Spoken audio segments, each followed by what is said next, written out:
MU Healthcare and Anthem Blue Cross Blue Shield finally reached a deal 3.5 months after their contract expired.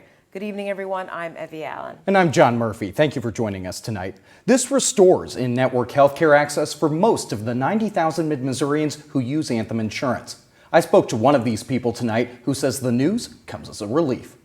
That is a huge relief, especially for our son. Stephanie Timmerman and her family live in Cairo. They're enrolled in Anthem through her husband's work. Their 9-year-old son, Colton, has autism and other medical conditions and sees many pediatric specialists at MU Healthcare. To be able to know that we can continue on with our care team for him is phenomenal because we've got a long road ahead. Starting today, commercially insured patients have restored in-network access to MU Healthcare through Anthem. This includes people enrolled in plans through their employers, such as the Timmermans, as well as people who pay for their own insurance, and people with Affordable Care Act marketplace plans, according to a joint press release. In a statement, MU Healthcare's chief medical officer, Dr. Stephen Witt, says in part, quote, "We're pleased to have reached an agreement on terms that will allow us to continue focusing on delivering the convenient local care our patients and communities need and deserve." Stephanie Wojcicki, the president of Anthem Blue Cross and Blue Shield in Missouri, says, quote, "We're pleased that both parties have come together with a shared commitment to our communities and a renewed focus on doing what's right for the people we serve." Anthem and MU Healthcare say they are still finalizing the documents for the new contract, which they say will be complete within the next 1 to 2 weeks. We don't know how long this contract will be for, but Timmerman knows her son will need to see pediatric specialists for the next 9 years. She says she doesn't want anything like what she had to go through over these past few months to ever happen again.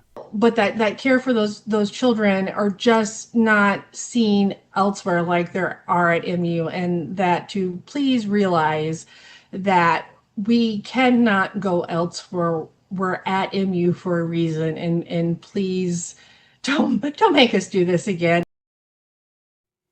Timmerman had been paying out-of-network rates to continue her son's care at MU Healthcare, as she says the next nearest specialists are in Kansas City and St. Louis. The new agreement will not include people with Medicare Advantage plans. The organization's provided a link for people enrolled in that program to visit for their options moving forward. You can find that on our website, KOMU.com.